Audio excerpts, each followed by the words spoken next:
स्वस्ति श्री गणेशाय नमः।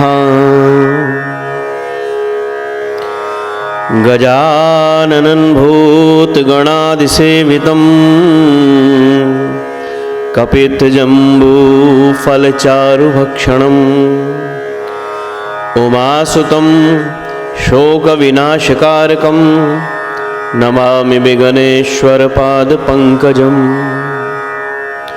नीलाम्बुजश्यामलकोमलाङ्गं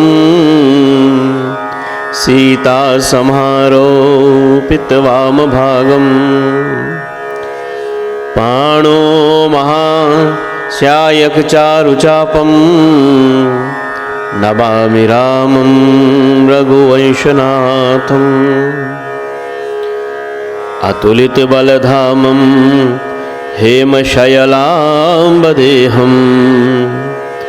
धनुजवनकृशानं ज्ञानिनामग्रगण्यं सकलगुणनिधानं वानराणामधीशं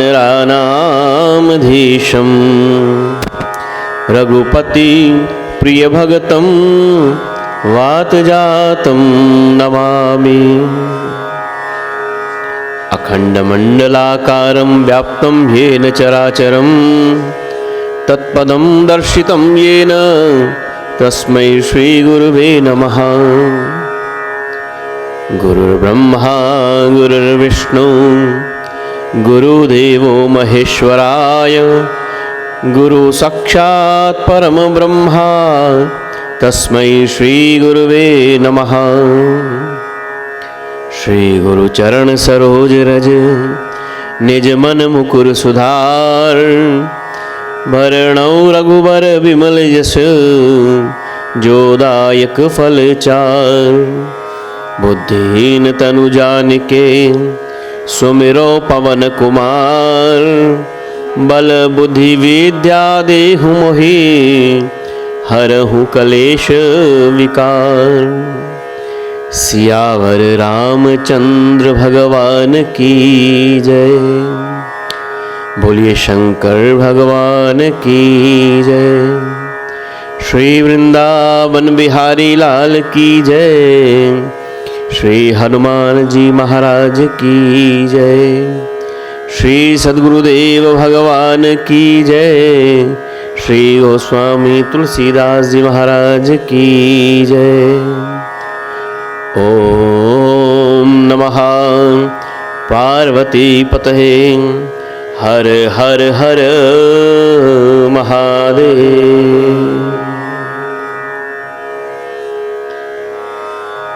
आइए बड़े भाव से आज की यात्रा को प्रारंभ करें। भगवान की मंगलमय स्तुति नित्य प्रति के नियम के अनुसार श्री रुद्राष्टकम का पाठ करते हुए इस मंगल यात्रा में सभी मिलकर के प्रवेश करते हैं। इस साधन का उपयोग करते हुए जो भी इस समय ऑनलाइन इस कथा को श्रवण कर रहे हैं वह सभी बड़े भाव से इस यात्रा में प्रवेश करें, बहुत श्रद्धावंत होकर के।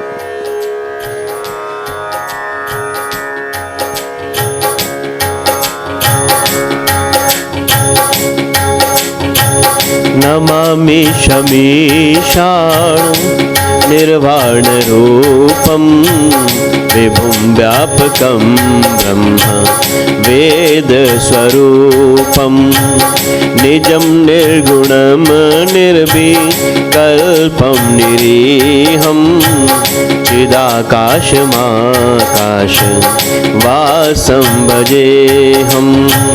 नमामि शमीशानं निर्वाण रूपं विभुं व्यापकं ब्रह्म वेद स्वरूपं।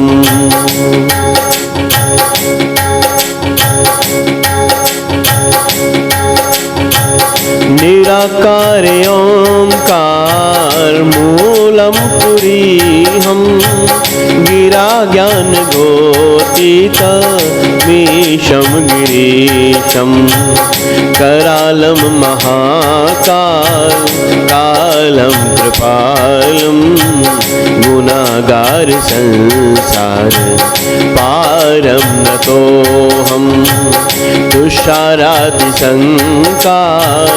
गौरं गम्भीरं मनोभूतकोटि प्रभाश्री शरीरं सफुरमौलिकल्लोलिनी चारुगंगा लसद भाल भालेन्दु कंठे भुजंगा चलत कुंडलम भ्रू सुनेत्रं विशालं प्रसन्नाननं नीलकण्ठं दयालं नमामि शमीशा निर्वाणरूपं विभुं व्यापकं ब्रह्म वेदस्वरूपम्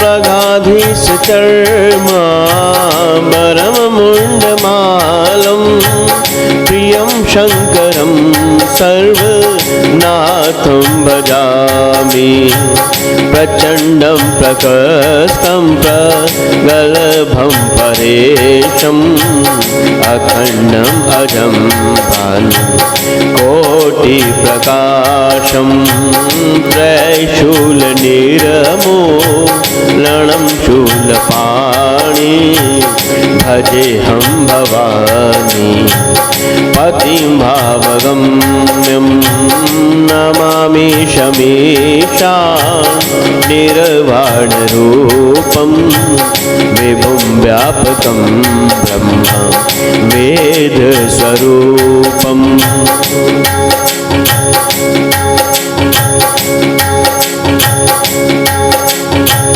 कलातीत कल्याण कल्पान्तकारी सदा सच्चिदानंद दाता पुरारी चिदानंद संदोह मोहापहारी प्रसीद प्रसीद प्रभु मन्मथारी नयावधुमाना पादारविन्दं भजन्ति हलोके परे वानराणं न तावत् सुखं शान्ति संतापनाशं प्रसीद प्रभो सर्वभूतादिवासं न जानामि योगं जपं नैव पूजा न तोऽहं सदा सर्वदाशम्बुदोभ्यं जराजन्मदुःख्योद् तातप्यमानं प्रभो बाह्यापन् नमामि शम्भो नमामि शमीशा निर्वाणरूपं विभुं व्यापकं ब्रह्म वेदस्वरूपं विभुं व्यापकं ब्रह्म वेदस्वरूपं विभुं व्यापकं ब्रह्म वेदस्वरूपम्। बोलिए शंकर भगवान की जय। परम मंगलमय परात्पर अखिलेश्वर करुणा के अवतार भगवान शिव श्रीमद् रामचरितमानस अंतर्गत मानस के शिव इस धारा प्रवाह में कथा गंगा में हम सभी लोग नित्य प्रति नियमानुसार गोता लगा रहे हैं। वर्तमान समय का ऐसा सदुपयोग ईश्वरीय कृपा से ही सुलभ हो पाता है। जहाँ एक और पूरा भारत लॉकडाउन के माध्यम से अपने घरों में बंद है, वहीं विचार पूर्वक हम सब ने विशेषताएं हमारे आराधना धार्मिक चैनल हमारे भैया पंकज जी ने मनीष जी ने विचार किया कि समय का सदुपयोग इस रूप में किया जाए कि समस्त जन बैठ करके इस माध्यम को निमित्त बनाकर हम भगवत चर्चा में संलग्न हो सकें।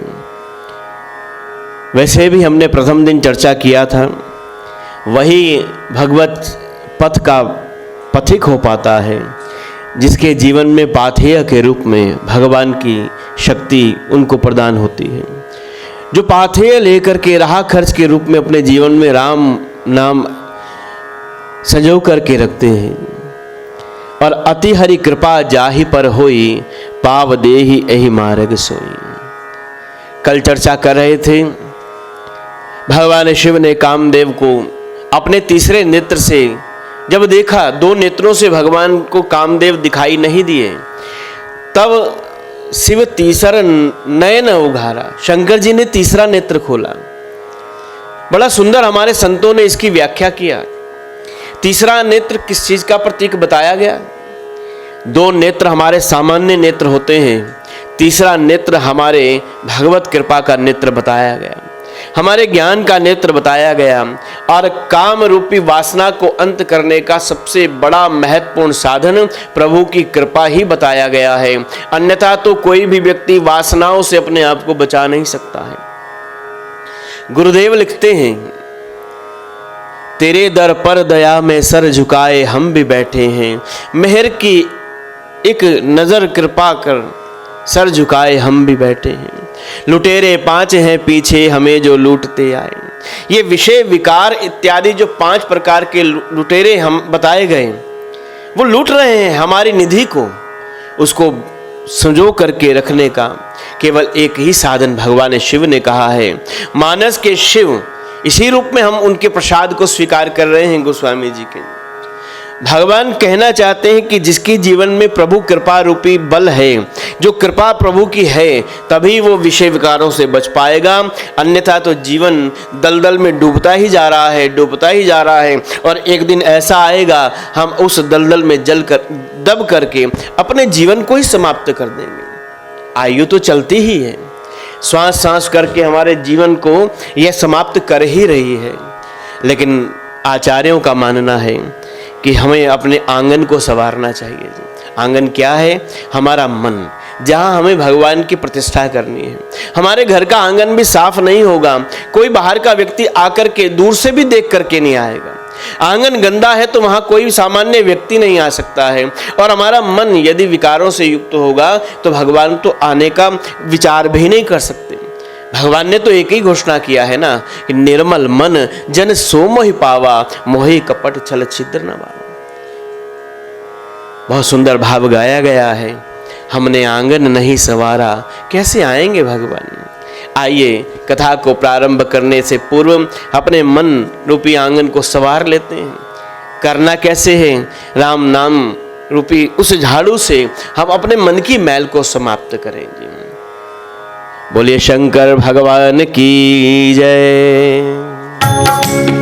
हमने आंगन नहीं संवारा, हमने आंगन नहीं संवारा, कैसे आएंगे भगवान, कैसे आएंगे भगवान। हमने आंगन नहीं संवारा, हमने आंगन नहीं, कैसे आएंगे भगवान, कैसे आएंगे। चंचल मन को नहीं संभाला, चंचल मन को नहीं संभाला, कैसे आएंगे भगवान, कैसे आएंगे भगवान। चंचल मन को नहीं संभाला, हमने आंगन नहीं संवारा, कैसे आएंगे भगवान, कैसे आएंगे भगवान।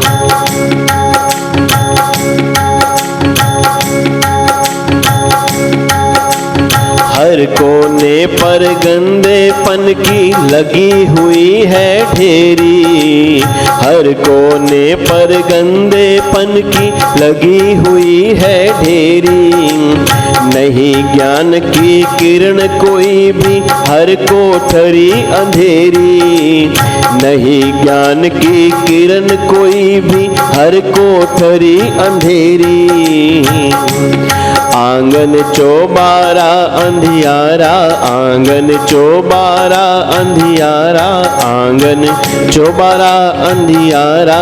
कैसे आएंगे भगवान, कैसे आएंगे। हमने आंगन नहीं संवारा, चंचल मन को नहीं संवारा। कैसे आएंगे भगवान, कैसे आएंगे भगवान, कैसे आएंगे भगवान, कैसे आएंगे भगवान।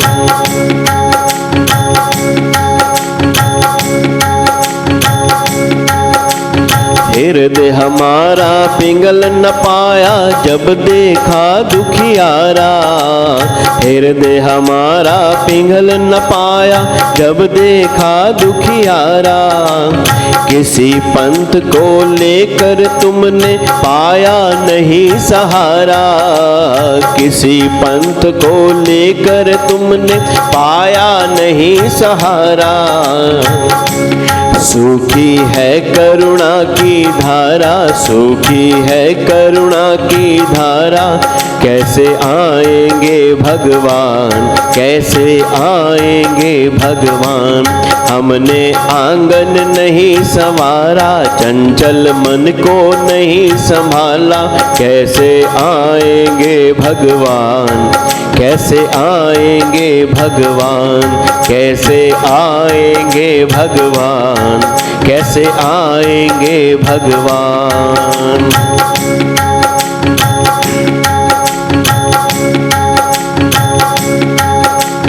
निर्मल मन हो तो रघुनायक शबरी के घर आते।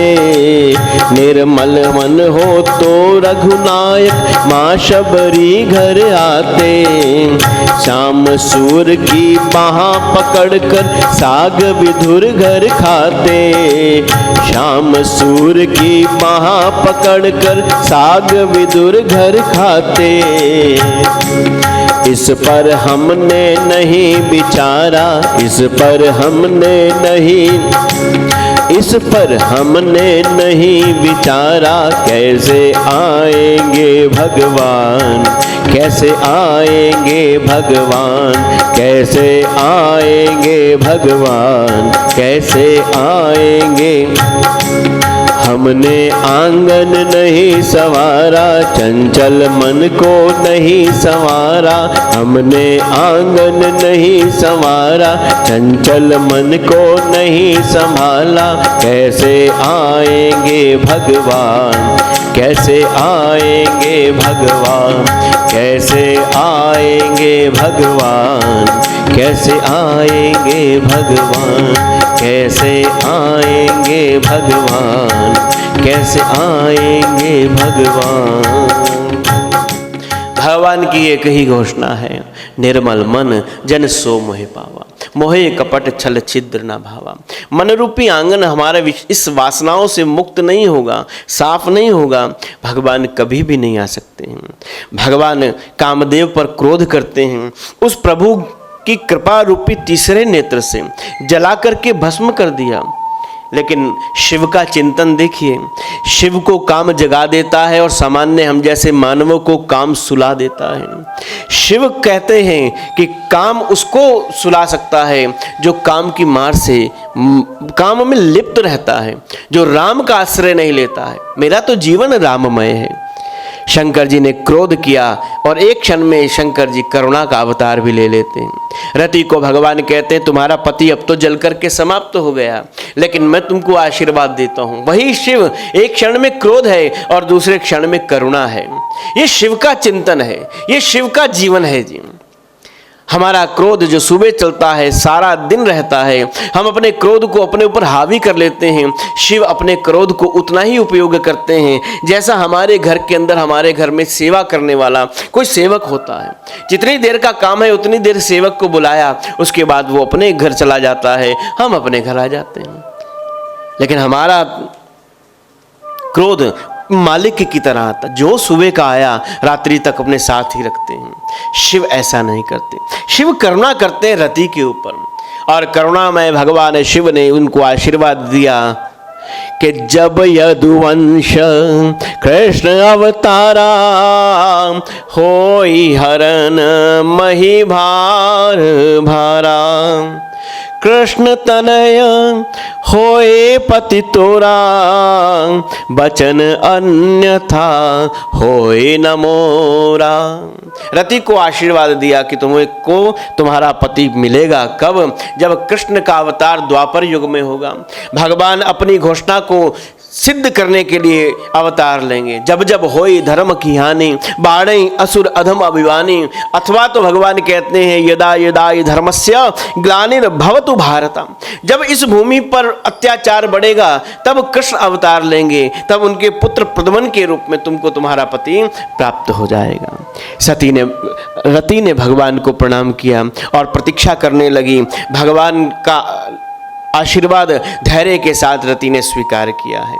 और इधर भगवान ने समस्त जगत में घोषणा किया कि मैं राम जी की आज्ञा अनुसार ग्रस्त जीवन की ओर जा रहा हूँ, मैं ग्रस्त जीवन को अपना रहा हूँ। पूर्व में मेरा ग्रस्त का अनुभव ठीक नहीं था, लेकिन राम जी ने जब मुझे बताया कि ग्रस्त जैसा आश्रम कोई नहीं है, एक ग्रस्त ही है जो बाल्यकाल की भी सुरक्षा करता है, वानप्रस्थी और संन्यास को भी सम्मान देता है। बड़ा सुंदर वैदिक जीवन हमारे ऋषियों ने बनाया है जी। हमारी आयु कितनी कही गई? 100 वर्ष की आयु कही गई, अथवा तो ज्योतिष के आधार पर देखें 120 वर्ष की आयु होती है। सामान्यतः 100 वर्ष की आयु को मनुष्य की 25-25-25 4 भागों में बांट करके एक आश्रम व्यवस्था में हमारे जीवन को एक संयमित रूप से बनाने का हमारे वैदिक आचार्यों ने ज्ञान दिया है। 25 वर्ष का जीवन हमारा बाल्य अवस्था का कहा गया है। हम पढ़ें लिखें, जीवन जीने के गुर सीखें, उसमें शिक्षा दीक्षा ग्रहण करें।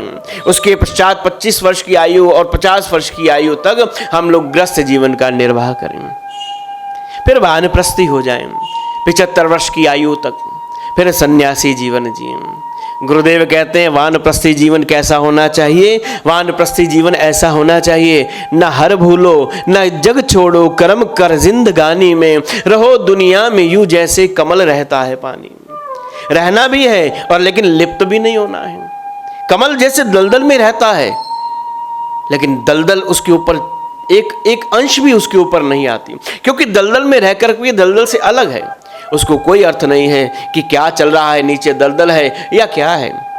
ऐसे ही वानप्रस्थी का जीवन होना चाहिए। ग्रस्त जीवन पूर्ण होने के पश्चात 25-50 वर्ष की आयु के पश्चात वानप्रस्थी का जीवन। मने हम लोग घर में रहें, लेकिन घर से अलग रहें, ईश्वरीय चिंतन में समय का हम लोग उपयोग करें। फिर समय आने पर ईश्वर की कृपा हो, आयु चलती रहे, तो हम सभी सन्यासी होकर के जीवन जिए। जो जीवन बचे उसको ईश्वरीय चिंतन में लगाएं जी। ऐसा ना हो जीवन का अंतिम क्षण आए तो गुरुदेव लिखते हैं होश अब आई जब सब अंग जर्जर हो गए, कांपते हैं हाथ थर थर, पैर मानो सो गए, आंखों से दिखता नहीं, कानों से सुनता बंद है, देह से शक्ति गई, अब चलना फिरना बंद है। उस अवस्था में यदि जागृति आती है तो उसका कोई लाभ नहीं होता है।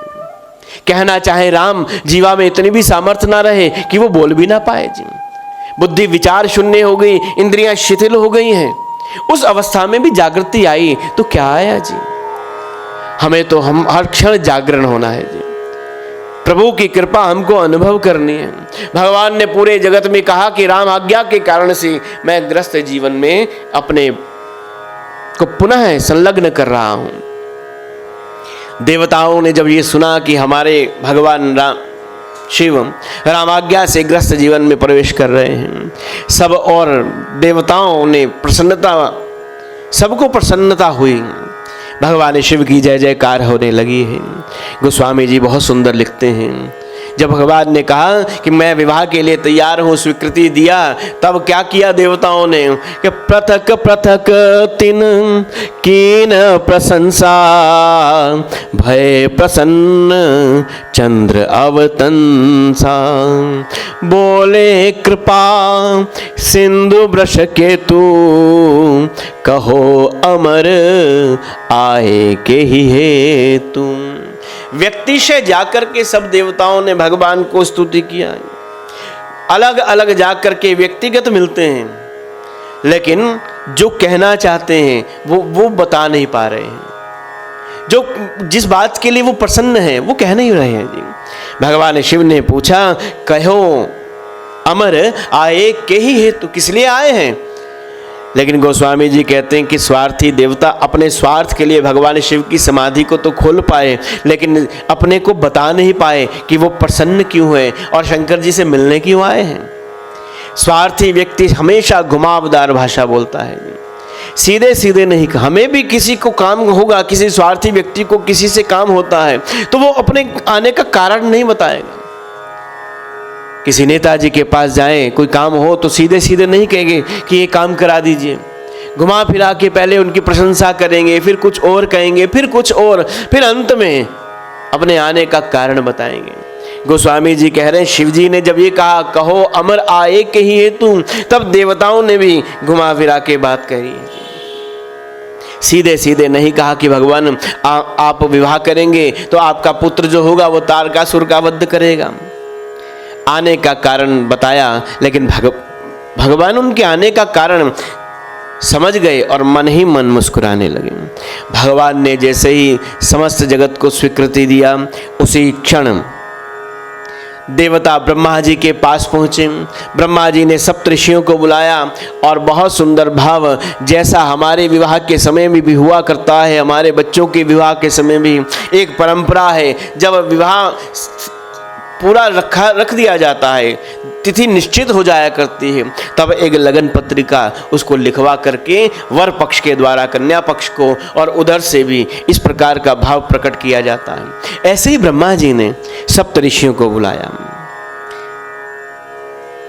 सप्तऋषि बुला करके ब्रह्मा जी उनको आज्ञा देते हैं कि पत्री सप्तऋषि सोहि दीनी, गाहि पद बिन हिमाचल कीनी, जाई विधि तिन दीनी पाती।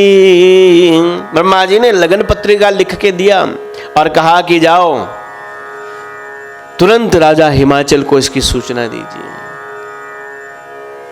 ब्रह्मा जी के द्वारा दी गई लगन पत्रिका लेकर के सप्तऋषि पहुंचे हैं।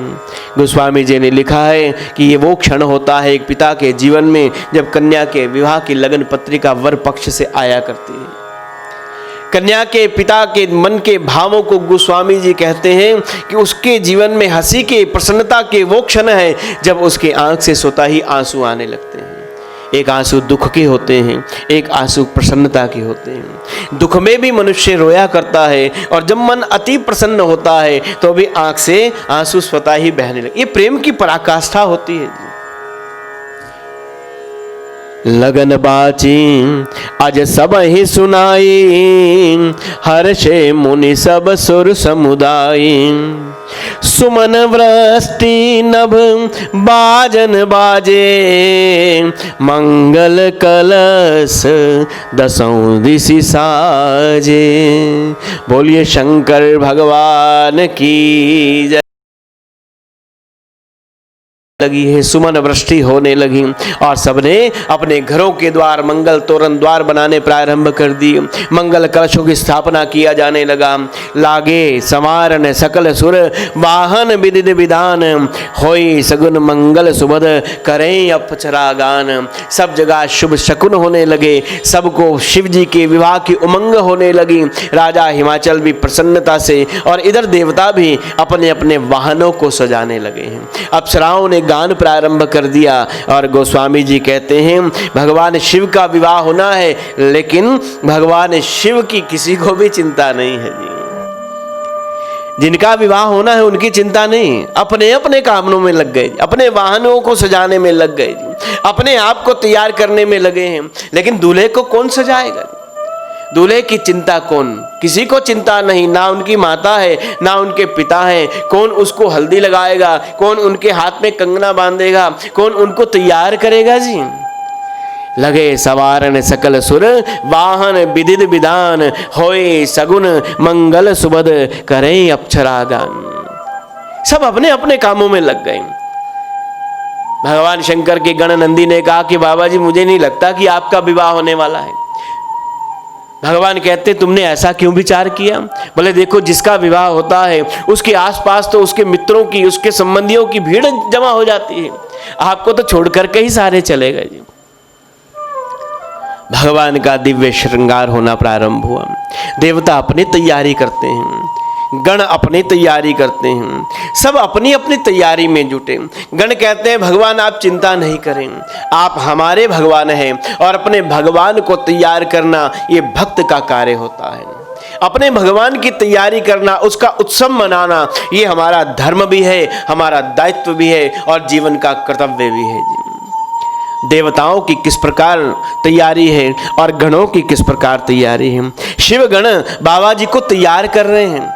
बड़ा तात्विक सुंदर अर्थ इस मानस के माध्यम से गोस्वामी जी ने दिया है।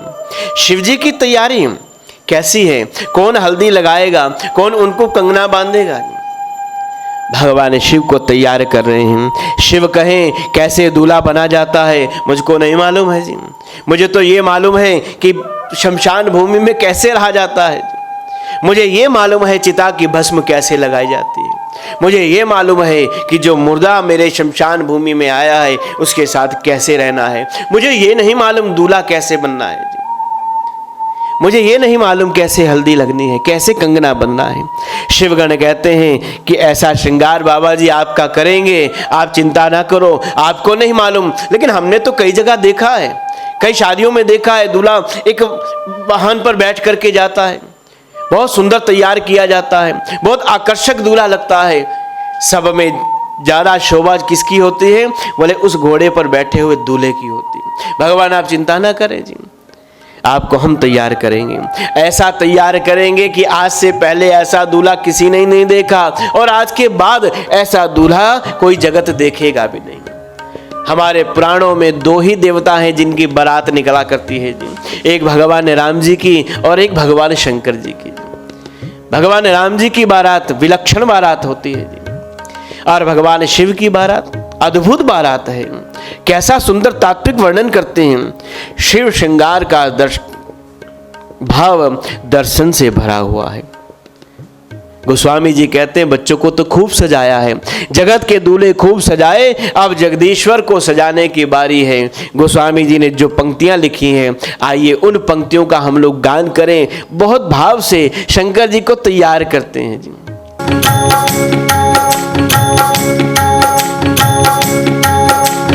राम सिया राम जय जय राम, राम सिया राम जय जय राम। शिव ही शंभुगन करहि सिंगारा, जटा मुकुट अहि मोर सवारा, राम सिया राम जय जय राम, राम सिया राम। शिवगण भगवान को तैयार कर रहे हैं जी। कुंडल कंकन पहिरे ब्याला, तन विभूति पट के हरि छाला, शशि ललाट सुंदर सिर गंगा,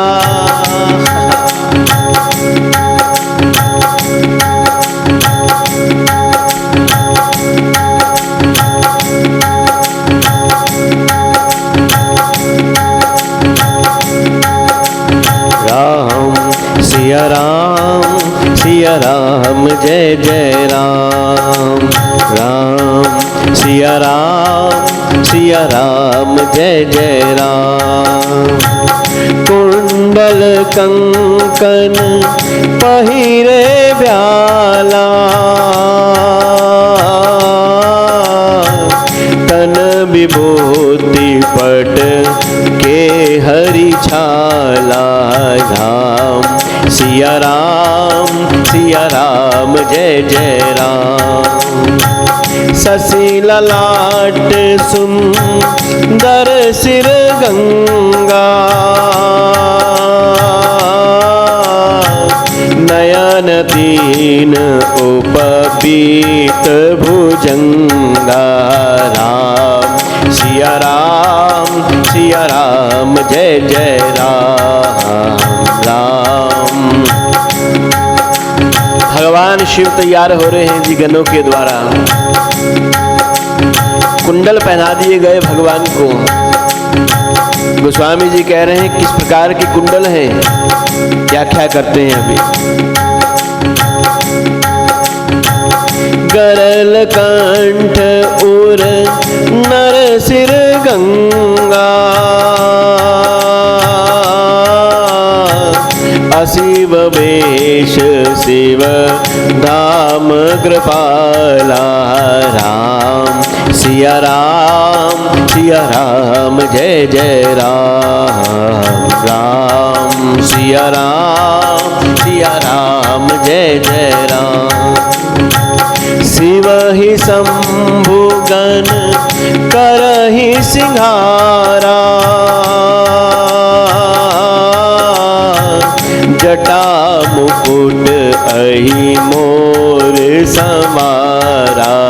राम सिया राम जय जय राम राम। सिया राम जय जय राम। गोस्वामी जी का तात्विक दृष्टिकोण देखिए। भगवान शिव का श्रृंगार है और एक सामान्य दूल्हे का श्रृंगार है। इस कलियुग के एक दूल्हे का श्रृंगार और भगवान शिव के श्रृंगार में कितना तात्विक दर्शन है, जीवन से जोड़ते हैं भगवान शिव। शिवहि शंभुगन करहि श्रृंगारा। गणों ने कहा भगवान आप चिंता ना करो, हम आपका श्रृंगार करेंगे, हम आपको तैयार करेंगे। हमने देखा है बहुत जगह पर दूल्हे के सिर पर पगड़ी अथवा तो कोई मुकुट पहनाया जाता है। गण भागे भागे गए, शिवहि शंभुगन करहि सिंगारा। श्रृंगार प्रारंभ किया है, जटा मुकुट अहि मोर समारा। एक गण जंगल में गया और एक बड़ा सा नाग पकड़ करके लाया, ऐसे घुमा करके शंकर जी की जटाओं में उसको मोर के रूप में संवार दिया है जी। कुंडल कंकन पहिरे ब्याला, छोटे छोटे कुंडल पहना दिए गए और उनके कंकण पहना दिए गए। तन विभूति के हरिशाला, कुंडलों में भी कुंडल के रूप में छोटे छोटे सांप के बच्चे डाल दिए गए। हाथ में कंकण है तो वो भी छोटे छोटे सांप के बच्चों के हैं। पूरे तन के ऊपर भस्म लगा दी गई है और के हरी छाल से भगवान को सुशोभित कर दिया गया है। शशि ललाट सुंदर सिर गंगा, नयन तीन उपबीत भुजंगा। भगवान के श्री मस्तक पर गंगा जी का पावन प्रवाह है और उनको एक बड़े से नाग को लाया गया और भगवान को जनेऊ पहना दिया गया। भगवान के गरल में कंठ में भगवान के विष विराजमान है। गोस्वामी जी कहते हैं इस श्रृंगार का तात्विक दर्शन क्या है। सामान्य दूल्हा भी विवाह करने जाता है, विवाह से पूर्व की क्या तैयारी है हम सभी जानते हैं। हमारे घर में भी बच्चे बच्चियों के विवाह हुआ है, हमने भी उनको किस प्रकार तैयार किया है। दूल्हा आभूषण पहनता है, स्वर्ण के आभूषण, मालाएं, हाथ में कंगन इत्यादि पहने जाते हैं, कुंडल पहने जाते हैं। लेकिन भगवान शिव नाग के आभूषणों को धारण करते हैं। शिव से पूछा गया कि आप भी तो स्वर्ण के आभूषण पहन सकते हैं, आप देवादिदेव महादेव हैं, आपका विवाह है, बहुत सारे देवता आपके लिए भेंट दे सकते हैं। लेकिन भगवान शिव कहते हैं मैं नाग को ही अपना आभूषण बना करके रखूंगा। क्यों कहते हैं ऐसा? भगवान कहते हैं कि मैंने ऐसा सुना है बहुत बार व्यक्ति धन में इतना आसक्त हो जाता है कि वही धन कभी ना कभी उसको सर्प बन करके डसने लगता है। इसलिए उन आभूषणों को छोड़ दिया मैंने सर्पों को आभूषण लगाया है। भगवान कहते हैं, गोस्वामी जी ने कहा कि जगत के दूल्हे को हल्दी लगाई जाती है, लेकिन भगवान हल्दी नहीं लगाते, भगवान चिता की भस्म लगाते हैं। फिर प्रश्न किया, भगवान आप भी तो हल्दी लगाइए, आप भी तो आकर्षक दिखें। हल्दी का बड़ा सुंदर गुण होता है, मनुष्य को आकर्षित बना देती है। भगवान कहते हैं कि मुझे आकर्षण केवल उसी में ही है जो मनुष्य का वास्तविक श्रृंगार है।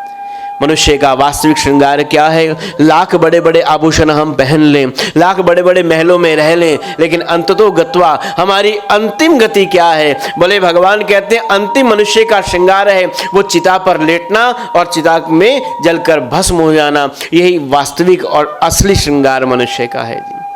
शिव बताना चाहते हैं कि वास्तविक श्रृंगार चिता भस्म ही है। जीवन का कोई भरोसा नहीं है। भगवान कहते हैं ये हल्दी का आकर्षण तो कुछ दिन के लिए है, ये चिता का जो आकर्षण है, चिता का जो लगाना है, ये मैं अब इसको वास्तविक श्रृंगार मानता हूं, क्योंकि वही जीवन है। जीवन तो एक दिन सांसें समाप्त हो जाएंगी, आना तो सबको उसी जगह पर है जहां सबकी अंतिम गति है जी। कितना भी सजा लो, कितना भी हम बड़े बड़े महलों में रह लें, लेकिन अंत में तो सब मिट्टी ही होना है जी।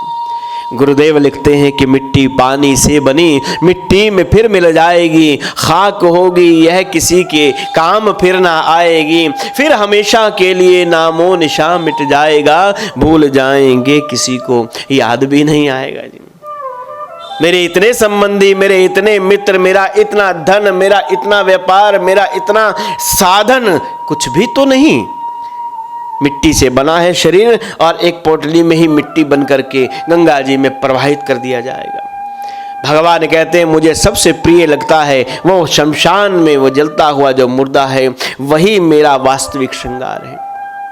भगवान से किसी ने पूछ लिया, भगवान आपको क्यों प्रिय है, शव क्यों प्रिय है और शमशान में रहना ही आपको क्यों प्रिय है?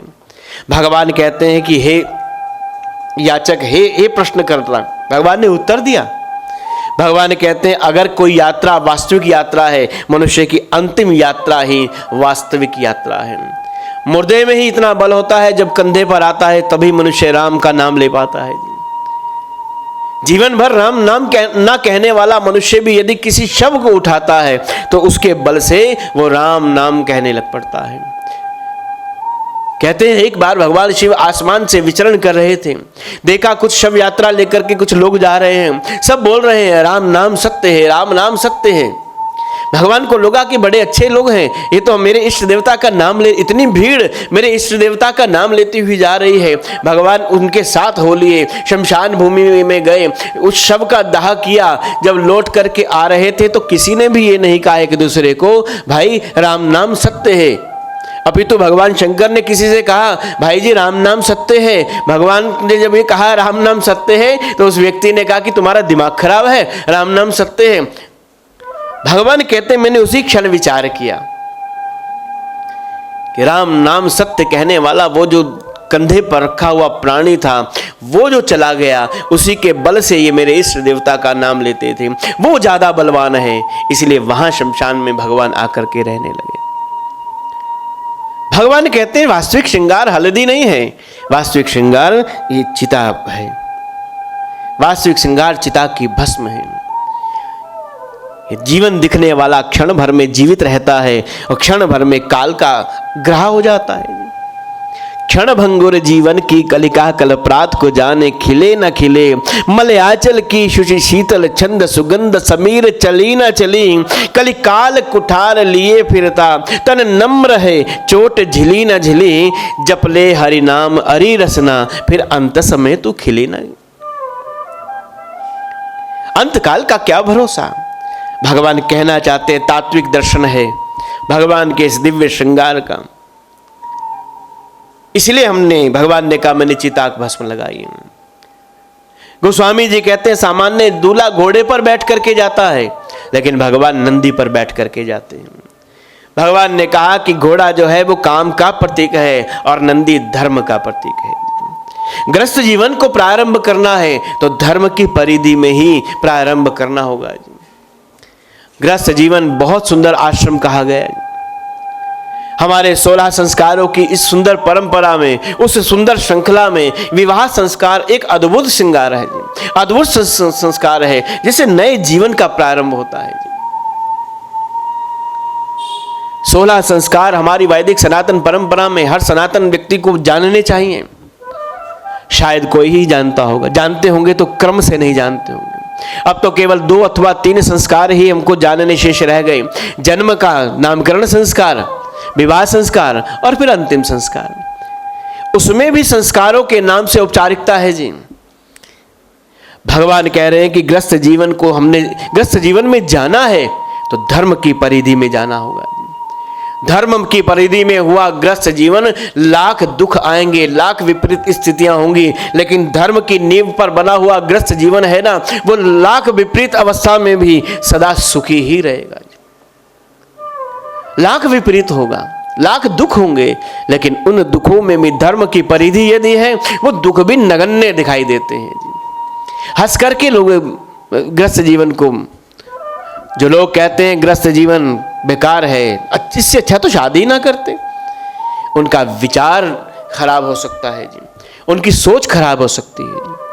जो लोग पलायन का भाव रखते हैं ग्रस्त जीवन में, इससे अच्छा तो भाग जाए, जो यहां से भागेंगे वो कहीं भी नहीं टिक पाएंगे जी। किस तरह ग्रस्त जीवन में बहुत सारी बातें हैं। एक व्यंग के तौर पर एक बात आया करती है। एक व्यक्ति से दूसरे ने कहा कि आपके घर में कभी हमने लड़ाई होते नहीं देखी जी, आपके घर में कभी हमने झगड़ा होते नहीं देखा, हमारे घर तो रोज झगड़ा होता है। चाय में चीनी कम हो गई तो झगड़ा, दाल में नमक ज्यादा हो गया तो झगड़ा, कहीं बैठ गए रुक गए देर तक तो झगड़ा, हर बात में झगड़ा होता है जी। लेकिन आपके बंधु, आपके घर में हमने कभी झगड़े की आवाज नहीं सुनी। जब भी सुना तो हमने हंसने की आवाजें आई है, कभी आपकी आवाज आती है, कभी आपकी श्रीमती जी की हंसने की आवाज आती है। तो उस भले व्यक्ति ने कहा कि भाई ऐसा कोई घर नहीं है जहां पर थोड़ा बहुत, जहां 4 बर्तन होंगे वहां खटपट तो होगी ही होगी। बोले फिर आपके घर से झगड़े की आवाज क्यों नहीं आती, आपके घर से हंसने की आवाज ही क्यों आती है? बोले हमारे घर भी झगड़ा होता है, आपके घर तो मुंह से झगड़ा होता होगा, हम तो एक दूसरे को बर्तन उठा करके मारते हैं। लेकिन ऐसा हो नहीं सकता, दूसरा व्यक्ति कहे आपके घर से तो हमेशा हंसने की आवाज आती है। बोले झगड़ा करते हैं जब वो मुझे बर्तन मारती है, अगर लग गया तो वो हंसने लगती है, अगर बच गया तो मैं हंसने लगता हूं। तो ये परिस्थितियों में अपने आप को सम करने का भाव है। भगवान कहते हैं कि ग्रस्त जीवन का जो नींव है वो धर्म की परिधि में होनी चाहिए। ग्रस्त में प्रवेश कर रहे हैं तो धर्म की सवारी करके कर रहे हैं। भगवान शिव विष को धारण करते हैं। शिव कहना चाहते हैं ग्रस्त जीवन है तो उसमें अनेक प्रकार के विष जैसे कड़वे घूंट भी पीने पड़ेंगे, लेकिन कभी उनको निगलना नहीं, कभी उनको उगलना नहीं जी। निगलेंगे तो स्व को दुख होगा, उगलेंगे तो भार विघटन की स्थिति आएगी। भगवान शिव मस्तक पर चंद्रमा लगा करके चलते हैं। चंद्रमा तेज का, शीतलता का प्रतीक है। भगवान कहते हैं कि इस जीवन में भाल पर तपस्या रूपी तेज भी चाहिए। गंगा जी का शीतल प्रवाह, भक्ति रूपी गंगा का प्रवाह भी जीवन में होना चाहिए। भगवान को सब तैयार कर रहे हैं। आइए 2 पंक्तियों में ही गणों के साथ, भाव के साथ भगवान को तैयार कर रहे हैं। बोलो शंकर भगवान की जय।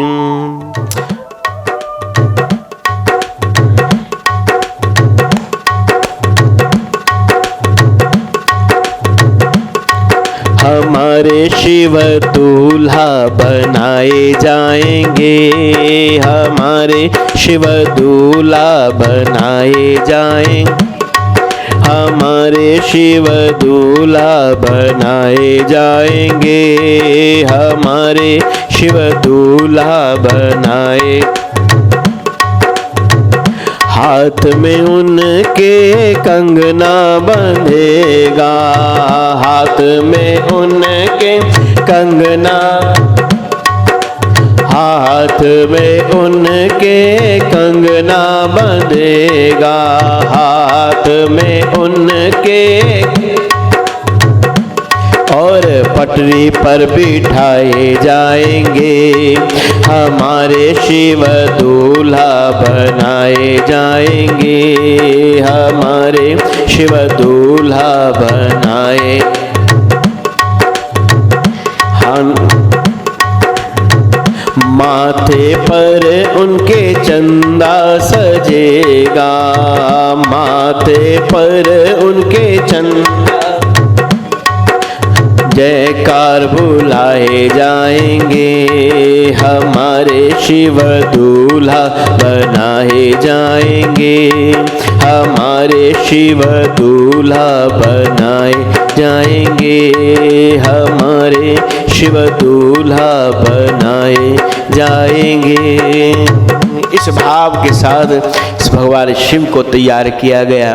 गोस्वामी जी बहुत सुंदर दर्शन करा रहे हैं। शिव का श्रृंगार तात्विक श्रृंगार है। शिव का श्रृंगार एक एक जीवन मूल्यों से भरा हुआ श्रृंगार है।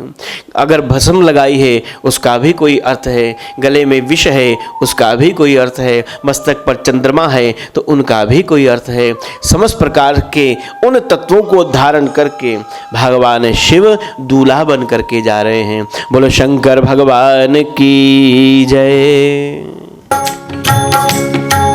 हमारे शिव दूल्हा बनाए जाएंगे, हमारे शिव दूल्हा बनाए जाएंगे, हमारे शिव दूल्हा बनाए जाएंगे। हाथ में उनके कंगना बंधेगा, हाथ में उनके कंगना बंधेगा, पटरी पर बिठाए जाएंगे, हमारे शिव दूल्हा बनाए जाएंगे।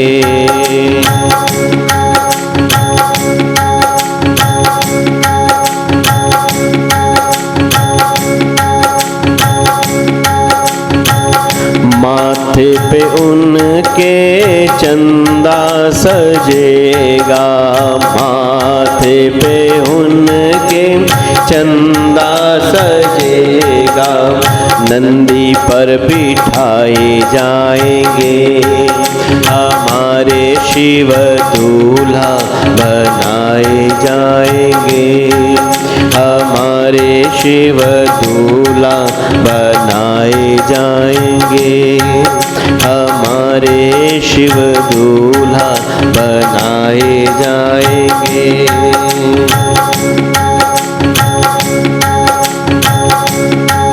इस प्रकार गणों ने भगवान शंकर जी को तैयार किया। चिता भस्म लगाई, मस्तक पर चंद्रमा लगाया, जटाओं में श्रीनाग का एक सुंदर मोर मुकुट बना करके, कानों में कुंडल सपोलों के डाल दिए, हाथ पर बाजू बंद भी हैं तो सांप के छोटे छोटे बच्चों के हैं, पाँव में पायल भी है तो वो सांप के बच्चों की है।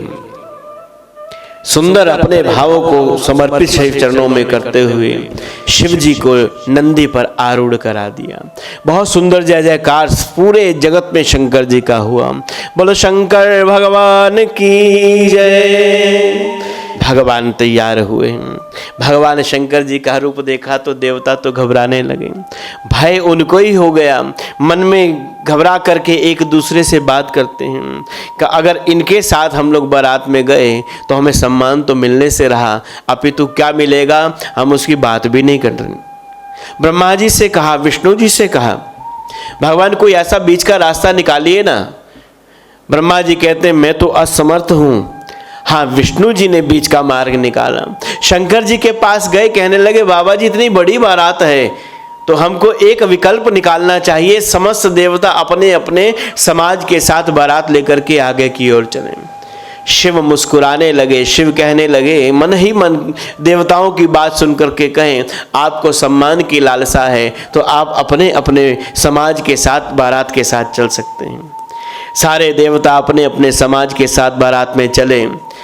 जब देखा शंकर जी के पास तो केवल 4-5 गण ही रह गए जी।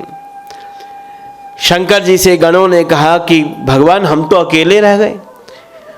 शिव कहते हैं जिनको सम्मान की इच्छा होती है वो दूसरों को छोड़ करके चले जाया करते हैं, अपनों को छोड़ करके चले जाते हैं। इसलिए जो मेरे अपने हैं, हे श्रृंगी तुम शंखनाद करो, जो मेरे अपने होंगे वो तुरंत मेरे बारात में चलने के लिए आ जाएंगे। गोस्वामी जी कहें जैसे ही श्रृंगी ने शंखनाद किया है, पूरे विश्व के अंदर, पूरी सृष्टि में शंखनाद हुआ, ये घोषणा हुई, शिव जी बारात लेकर के तैयार हैं, जिनको जाना है वो सब आइए, भगवान शिव की बारात में चलने के लिए तैयार हो जाइए। और जैसे ही शंखनाद सुना, जहाँ जो था गण भगवान का, जहाँ जो है दौड़ दौड़ करके भगवान शंकर की बारात में आ रहे हैं। पूरी दुनिया से भूत प्रेत पिशाच इत्यादि इकट्ठे हो गए। गोस्वामी जी वर्णन करते हैं कैसे कैसे आए हैं। गोस्वामी जी ने कहा कि कौ मुखहीन विपुल मुख काहू, किसी का मुंह नहीं है जी। कौ मुखहीन विपुल मुख काहू, किसी का मुंह नहीं और कोई अनेक मुख वाला। बिन पद कर कहू बहु पद बाहू, कोई बिना पद का है, किसी के पैर नहीं है और किसी के हाथ नहीं है, और किसी के पैर हैं तो इतने पैर हैं, किसी के हाथ हैं तो इतने हाथ हैं। नयन विपुल नयन कौ नयन विहीना, रेष्ट पुष्ट कौ अति तन खीना। बोलो शंकर भगवान की जय। कौ मुखहीन विपुल मुख काहू, किसी का मुख नहीं, किसी के अनेक मुख, किसी के पांव नहीं, हाथ नहीं, किसी के अनेक हाथ पांव हैं, कोई नयन से हीन है, किसी के पूरे शरीर पर नयन ही नयन है, कोई रष्ट पुष्ट है, कोई दुबला पतला है, कोई उल्टा चलता है, कोई लेट करके चल रहा है। भूत प्रेत पिशाच जो भगवान के गण है, शंखनाद सुनते ही भगवान के चारों ओर आए और जय जयकार करने लगे। नाचहि गावहि गीत परम तरंगी, भूत सब देखत अति विपरीत, बोले बचन विचित्र विधि। बोलिए शंकर भगवान की जय। अब भगवान शिव तैयार है अपने गणों के साथ, अपने समाज के साथ में। गोस्वामी जी पुनः बहुत सुंदर वर्णन कर रहे हैं कैसी बारात है, ऐसी बारात जो आज तक पहले हुई नहीं और आज के बाद होगी भी नहीं। क्या पंक्तियां गोस्वामी जी ने लिखी हैं। आइए भाव से, मन के पूरे भावों से शिव जी का दर्शन करते हुए गाते हैं जी। बोलो शंकर भगवान की जय। ताली की सेवा करेंगे। शिव विवाह की वेला है जी। हमने कहा ना, दो ही लोग देवताओं की बारात निकलती है, एक तो राम जी की और एक शंकर जी की जी।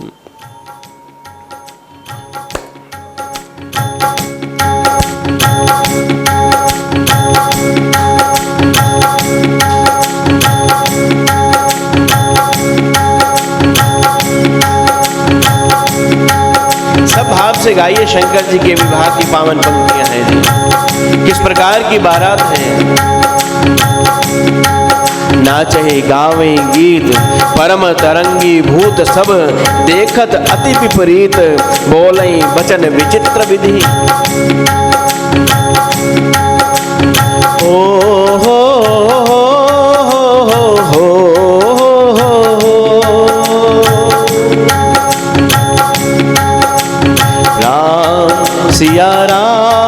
सिया राम जय जय राम, राम सिया राम जय जय राम।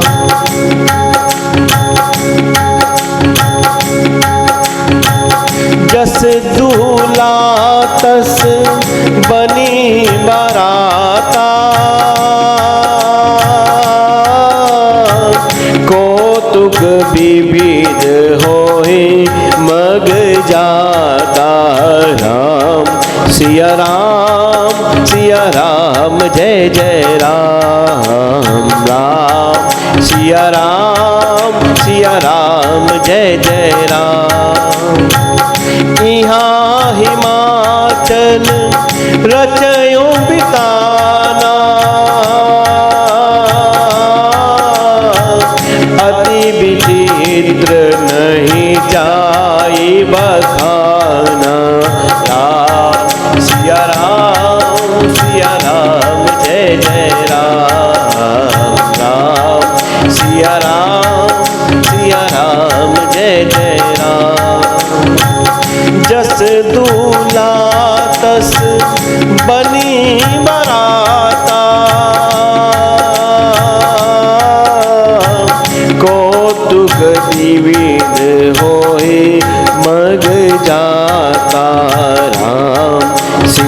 राम सिया राम जय जय राम, राम सिया राम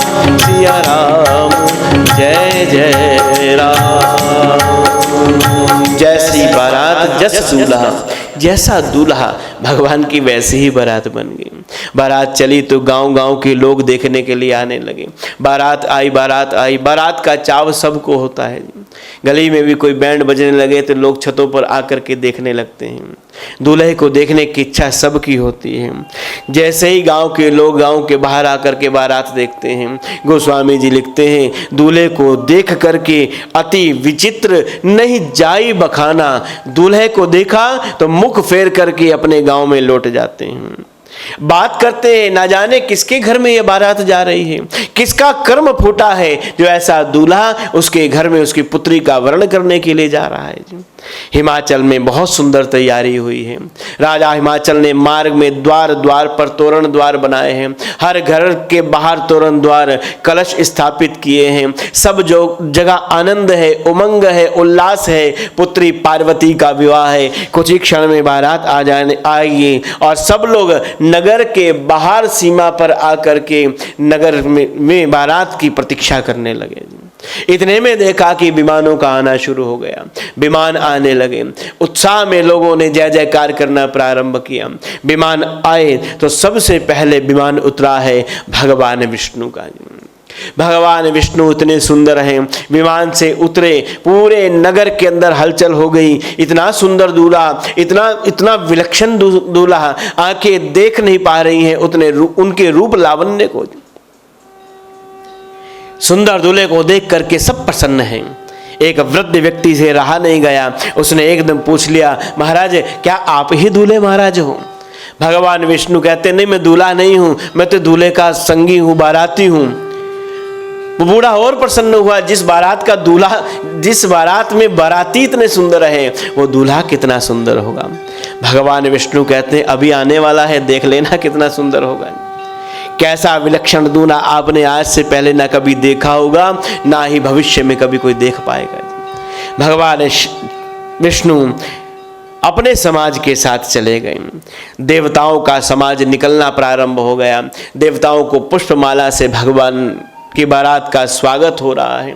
एक एक करके देवता राजा हिमाचल की नगरी में प्रवेश कर रहे हैं।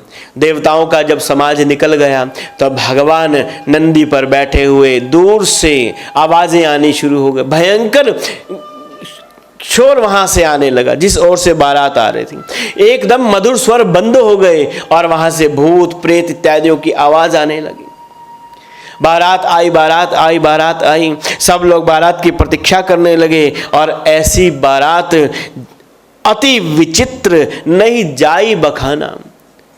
गांव के लोग जो स्वागत करने आए थे भाग गए उन बारातियों को देख करके।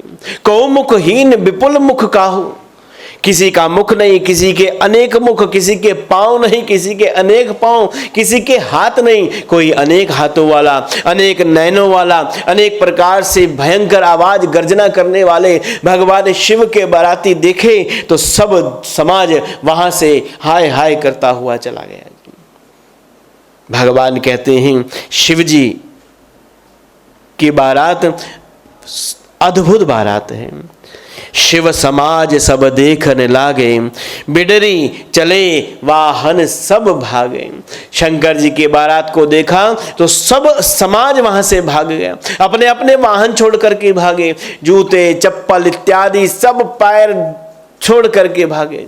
सब ये कहें अपनी जान बचाओ, जीवित रहेंगे तो फिर किसी और की बारात देख लेंगे, जीवन ही नहीं रहेगा। तो ऐसी बारात को देखने के पश्चात यहाँ से तो भागना ही उचित है। सब भागे हैं। गण कहने लगे महाराज अभी तो केवल बारात का आगमन ही हुआ है, स्वागत की तो क्या कहें। शिव कहें शायद यहाँ स्वागत की यही परंपरा होगी, इसी प्रकार से बारात का स्वागत करते होंगे। बारात धीरे धीरे राजभवन की ओर बढ़ती है जी। बारात धीरे धीरे उस जगह जा रही है जहाँ पर राजा हिमाचल ने बारात के स्वागत की और कन्यादान के लिए विवाह मंडप तैयार किया है जी। गोस्वामी जी कहते हैं भगवान शिव के मन में भाव उत्पन्न होने लगे। देवता भगवान के मुखमंडल को देखते हैं और चिंता मग्न हो गए, कहीं भगवान को क्रोध ना आ जाए। भगवान के क्रोध से सब परिचित हैं। भगवान पूरे समाज को लेकर के बारात राजभवन की ओर बढ़ती है। सूचना मिली मैना माता को। मैना ने अपनी वैदिक सनातन परंपरा के अनुसार द्वार पर आए हुए दूल्हे के रूप में भगवान का दर्शन किया, भगवान की भावना मन में रखी और उनकी पूजा के लिए आरती का थाल सजाया है, सुंदर गान, जल का पात्र रखा, एक दीपक का वहाँ पे सृजन किया है और सखियों के साथ भगवान के लिए मंगल गान करती हुई जा रही हैं। आइए भाव से इस मंगल गान में अपने आप को जोड़ें। भगवान शिव के लिए मंगल गान, किस प्रकार देवता भी उस गान में सम्मिलित हैं। माँ मैना सखियों के साथ गान कर रही है। बोलिए शंकर भगवान की जय। शिव शंकर की आई है बारात, चलो सब दर्शन करें।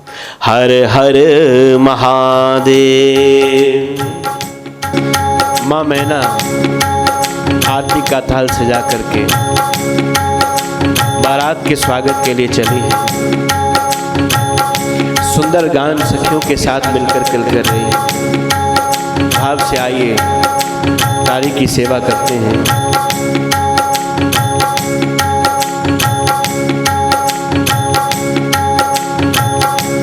शिव शंकर की आई है बारात, चलो सब दर्शन करें।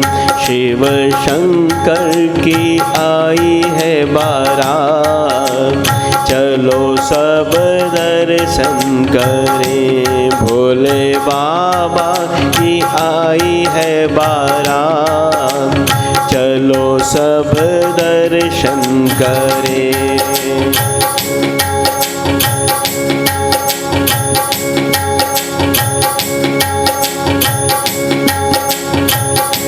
ब्रह्मा आए, विष्णु आए, ब्रह्मा आए, विष्णु आए, ऋषि मुनि आए साथ, आओ सब दर्शन करें।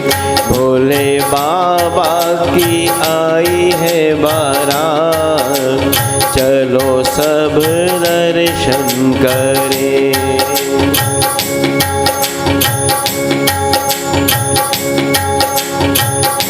बाजे बाजे घंटा बाजे, बाजे बाजे घंटा बाजे, और बाजत ढोल पखाज, चलो सखी दर्शन करें।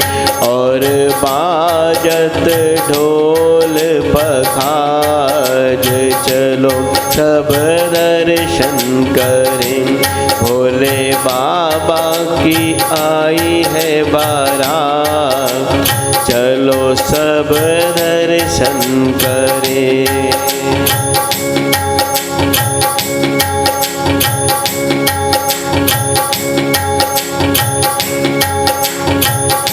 नाचे नाचे श्रृंगी नाचे, नाचे नाचे श्रृंगी नाचे, और नाचत सारी बारात, चलो सब दर्शन करें। और नाचत सारी बारात, चलो सब दर्शन। भोले बाबा की आई है बारात, चलो सखी दर्शन करे। भोले बाबा की आई है बारात, चलो सखी दर्शन करे। हाथ में पात्र लेकर के स्वर्ण कंचन थाल लिया है, जल का पात्र रखा है, दिए का सर्जन किया है और मंगल गान करती हुई जब द्वार पर पहुंची है, वहाँ भगवान शिव खड़े हुए हैं। जैसे ही माँ ने आरती का प्रारंभ किया है, जैसे ही मैया जी भगवान शंकर की आरती उतारने लगी, द्वार पर शिव खड़े हैं, अपने गणों के साथ द्वार बारात पर अंदर प्रवेश करना चाहती हैं। हमारी बहुत सारी वैदिक सनातन परंपराएं हैं। द्वार पर आए हुए दूल्हे का स्वागत इस रूप में मंगल गान के साथ करना चाहिए। वर्तमान में भी अनेक परंपराएं हमने स्वतः ही बना ली हैं, वो भी एक स्वागत का अंग है, लेकिन उनका दुरुपयोग नहीं होना चाहिए जी। स्वागत की परंपरा, जैसे ही मैया जी ने आरती का थाल घुमाया है, शंकर जी की जटाओं में बैठे हुए एक बड़े से नाग ने जैसे फन का फुंकार किया, भय के मारे मैना माता के हाथ से आरती का थाल गिरा, जल का पात्र गिरा, दीपक बुझ गया और स्वयं भी मूर्छित होकर के भूमि पर गिर पड़ी। आरती कहाँ गिर गई, थाल कहाँ गिर गया, दीपक कहाँ चला गया, जल कहाँ चला गया जी। विकट रूप रुद्र जब देखा, अबलन और भय बसहूँ विशेषा। भागी भागी बैठी अति त्रासा, गए महेश जहाँ जनवासा। मैना जी तो वहाँ से भाग करके अपने कक्ष में चली गई। सब बारात में भगदड़ मच जाती है, सब इधर उधर भागने लगे। शंकर जी को तो अब वहाँ खड़े खड़े हंसी आने लगी। शंकर जी सोचे कि आज शायद यहाँ स्वागत की यही परंपरा है, अथवा तो सबने मिलकर के सलाह किया है, कोई मीटिंग की होगी कि दूल्हे का स्वागत इसी प्रकार करना है। गणों से कहने लगे कि हमारा 2 बार ऐसा स्वागत हुआ, हमारा 2 बार अपमान हो गया। अब तो देवता और भी घबराए, कहीं भगवान शंकर जी नाराज हो जाएं तो जो बना बनाया खेल है वो सारा बिगड़ ही ना जाए जी। हमने जो रचना रची है शिव विवाह की, वो शिव नाराज होने पर कहीं वो रचना ना बिगड़ जाए। दूल्हे की नाराजगी से देवता घबराए, और बारात के अंदर जो सबसे ज़्यादा चिंता कोई करता है तो दूल्हे की करते हैं। दूल्हे की जो भाव है उसके प्रति किसी का कोई बुरा भाव ना हो जाए, इस प्रकार दूल्हे की चिंता सब लोग करने लगे। नारद जी, देवताओं ने भी भगवान के मुखमंडल को देखा, डरने लगे, घबराने लगे कि भगवान नाराज ना हो। प्रश्न किया किसी ने कि देवता कहने लगी अगर भगवान नाराज होंगे तो क्या होगा? बोले बना बनाया खेल समाप्त हो जाएगा। लेकिन भगवान की नाराज़गी को भी जानते हैं, भगवान की स्नेह को भी जानते हैं। फिर सारी बारात में चिंता होने लगी कि अब क्या होगा। मैना का जो भाव मन में आया है, मैना बार बार ये कह रही है भले ही सारी उम्र मैं अपनी बिटिया को कवारी बिठा दूं, भले ही मैं महल की अटारी से कूद करके अपनी पुत्री के साथ प्राण छोड़ दूं, भले ही समुद्र में डूब करके मर जाऊं या अग्नि का दाह कर लूं, लेकिन इनके साथ अपनी पुत्री का विवाह नहीं करूंगी। और मन ही मन नारद को कोस रही हैं जी। नारद का मैं कहा बिगाड़ा, भवन मोर तिन बसत उजारा। पर घर खालक लाज न भीरा, बाँझ की जाने प्रसव की पीड़ा। माँ कह रही है ऐसा मैंने नारद का क्या बिगाड़ दिया जो नारद ने मेरे साथ ये किया? क्या इसी के लिए नारद ने मेरी पुत्री से इतना कठिन तप कराया है? क्या इसी के लिए उनका घर महल छुड़वाया है? क्या इन्हीं को पत्तों पे इन्हीं के लिए पार्वती ने पत्तों पर जीवन जिया है? इन्हीं के लिए। अगर इन्हीं के लिए जीना है तो सारी उम्र मैं अपनी पुत्री को घर बिठा लूँगी, लेकिन इनके साथ उनका विवाह नहीं करूँगी। मैना का रुदन पूरे भवन में गुंजायमान होने लगा। एकदम जहाँ मंगल गान गाए जा रहे थे वहाँ सन्नाटा हो गया। पार्वती जी आई और स्नेह के साथ माता को प्रणाम करके कहने लगी, हे माँ आप चिंता क्यों करती हो? आप कह रही हो तुम नहीं करोगी, क्या तुम मेरी भाग्य विधाता हो? क्या तुम मेरी हाथ की रेखाएं बदल सकती हो? मेरे भाग्य में यदि यही है तो मेरे भाग्य में इनके होना ही, इनका लिखा होना ही मुझे इनकी प्राप्ति कराएगा। बात करते ही थे, माँ को सांत्वना दिया। इतने में श्री नारद जी का आगमन हुआ। जैसे ही नारद जी राजा हिमाचल के आंगन में आए हैं, सारे देवताओं ने कहा, नारद जी जाओ जाओ, आप यहाँ मत आओ, मैना माता बहुत क्रोध में है और बार बार तुमको ही कह रही हैं, हे नारद मैंने तेरा क्या बिगाड़ा है? वास्तव में सन्यासी ग्रस्त जीवन को नहीं जान पाते, ठीक उसी प्रकार जैसे प्रसव की पीड़ा एक बांझ स्त्री क्या जान पाएगी जी। हे नारद तुम जाओ, माँ बहुत क्रोध में हो, ऐसा ना हो तुम्हारा अपमान कर दें। नारद जी कहते हैं, मुझे अपमान सम्मान की कोई चिंता नहीं है। मैंने यदि ये निश्चित कराया है, विवाह निश्चित कराया है, तो विवाह का यदि मिष्ठान मैं खाऊंगा तो होने वाले अपमान को भी मैं ही स्वीकार करूंगा। मैं तुम्हारी तरह स्वार्थी नहीं हूँ, मैं परमार्थी हूँ, मैं संत हूँ, मैं साधु हूँ। और मानस में गोस्वामी जी ने साधु को परमार्थी कहा है। 5 परमार्थी गोस्वामी जी ने मानस के अंदर लिखे हैं।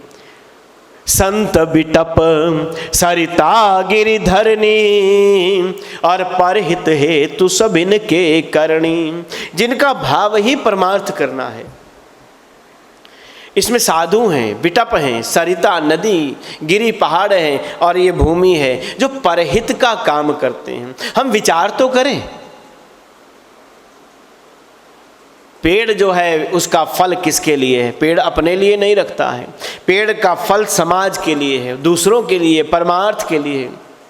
नदी का जल अपने लिए नहीं है, नदी का जल हर प्यासे की प्यास बुझाने के लिए है, हर खेत को पानी देने के लिए है, हर सूखे को शुद्ध करने के लिए है, उजागर करने के लिए है। पहाड़ की जो औषधियाँ हैं वो भी उसके लिए नहीं हैं। भूमि पर उगने वाला जो अनाज है वो भी भूमि अपने पास नहीं रखती है। इसी प्रकार साधु का जीवन भी दूसरे के लिए है। 5 परमार्थियों में सबसे पहले गोस्वामी जी ने साधु को रखा है। इसलिए रखा, बिटप सरिता गिरिधरनी के पहले साधु को लिखा है। क्यों लिखा है जी? इसलिए क्योंकि ये 4 परमार्थियों के पास हमको जाना होगा वस्तु लेने के लिए, लेकिन साधु के पास जाना नहीं होता है। साधु तो चलते फिरते कृपा करने के लिए हमारे जीवन में स्वतः ही आ जाते हैं। जब ईश्वरीय कृपा होने लगती है तो इसका संकेत हमें सन्यासी साधु गुरु आकर के देते हैं। ये परमार्थी हैं।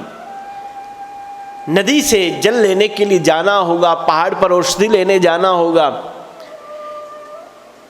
भूमि से अनाज लेने जाना होगा, वृक्ष के पास जाना होगा, लेकिन साधु के पास जाना नहीं होता। साधु तो कृपा करने के लिए हमारे जीवन में आ जाया करते हैं। नारद जी कहते हैं कि मैं परमार्थी हूँ, मैं तुम्हारी तरह स्वार्थी नहीं हूँ। तुमने तो स्वार्थ के कारण से अपना जीवन जिया है, लेकिन यदि मैना मैया मुझे क्रोध कर रही हैं तो उस क्रोध का भाव को भी मैं स्वीकार करूँगा। मैना जी के कक्ष में गए और जाकर के बहुत समझाया। मैना ने बहुत नारद जी को कहा, ही नारद इसीलिए हमारी पुत्री को सन्यास इस मार्ग पर चलाया था। ही नारद क्या देखा तुमने शिव के अंदर? क्या यही विकट रूप? इस कारण से हमारी पुत्री का सौभाग्य तुमने कुभाग्य में परिवर्तित कर दिया जी। नारद जी ने मैना को खूब समझाया। हे मैया, आपको लगता है तुम इनका मिलन कराने वाली हो, आपको लगता है कि आप इनका जोड़ कराने वाली हो, आप करने वाली हो। नहीं माँ, पहचानो, ये वो युगल जोड़ा है, ये वो युगल सरकार है जिनका संबंध आज का नहीं, शाश्वत संबंध है। शंभु सदा शंभु अदरंग निवासिनी, जगदम्बा भवानी तो सदा ही वामंग में स्थित रहती हैं भगवान शिव के जी। तुम्हें लगता है ये तुम्हारी पुत्री हैं? नहीं माँ, आपके गर्भ को मंगलमय करने के लिए ही, आपके जीवन में भाग्य उजागर करने के लिए ही मैया जी ने आपका चयन किया है। जब संशय समाप्त हो गया, मैया कहने लगी, और नारद जो द्वार पर अपशगुन हुआ उसका क्या है? पानी का जल भी, पात्र भी गिर गया, दीपक भी बुझ गया, आरती भी समाप्त हो गई, अपशगुन जो हुआ उसका क्या? नारद जी कहते हैं माँ, जहाँ शिव हैं वहाँ कोई शकुन और अपशगुन नहीं होता है। वहाँ तो सदा मंगल ही मंगल होता है। और तुम चिंता करती हो जल के पात्र की, तुम चिंता कर रही हो दिया बुझ गया, तुम आरती की चिंता कर रही हो। तुमको ये विचार होना चाहिए कि ये दिया क्यों बुझा, ये जल क्यों गिरा, ये आरती क्यों गिर करके थाल गिर गया। संतगण कहते हैं कि आरती क्यों गिरी, इसका बहुत बड़ा संकेत भगवान देते हैं।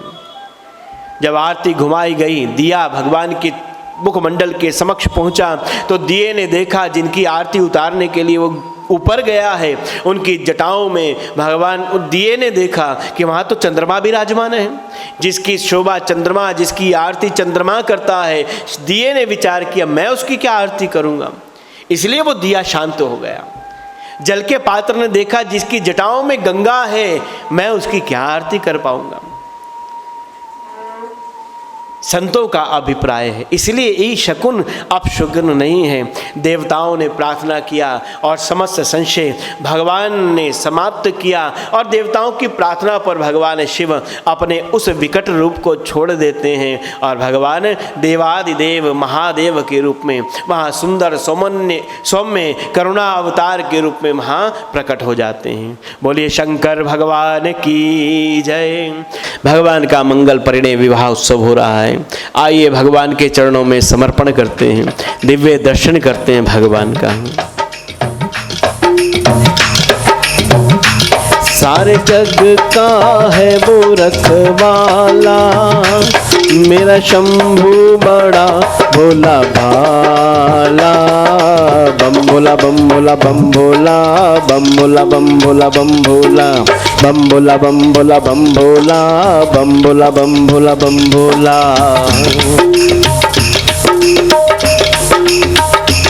सारे जग का है वो रखवाला, मेरा शंभू बड़ा भोला भाला। बम भोला बम भोला बम भोला, बम भोला बम भोला बम भोला, बम भोला बम भोला बम भोला, बम भोला बम भोला बम भोला।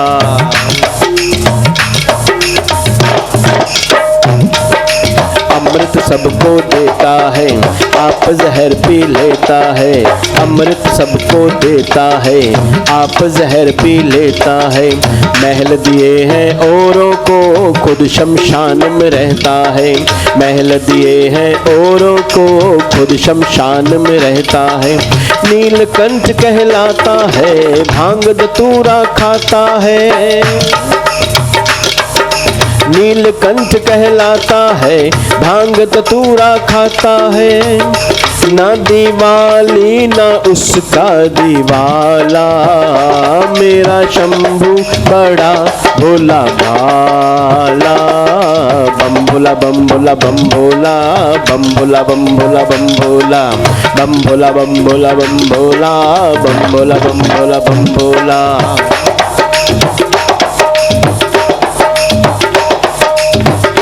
सारे जग का है वो रखवाला, मेरा शंभू बड़ा भोला भाला। बम भोला बम भोला बम भोला, बम भोला बम भोला बम भोला।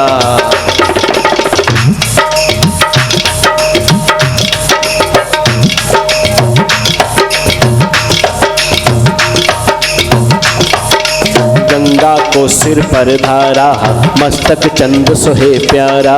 गंगा को सिर पर धारा, मस्तक चंद सोहे प्यारा। रुंड मुंड की माला है, जिसने जगमोह सारा है। रुंड मुंड की माला है, जिसने जगमोह सारा है। नाम जो तेरा गाता है, जो मांगो मिल जाता है। नाम जो तेरा गाता है, जो मांगे मिल जाता है। ना वो ताली रखे ना वो ताला। बम भोला बम भोला बम भोला, बम भोला बम भोला बम भोला, बम भोला बम भोला बम भोला, बम भोला बम भोला बम भोला। सारे जग का है वो रखवाला, मेरा शंभू बड़ा भोला भाला। बम भोला बम भोला बम भोला बम भोला बम भोला बम भोला बम भोला बम भोला बम भोला बम भोला बम भोला बम भोला।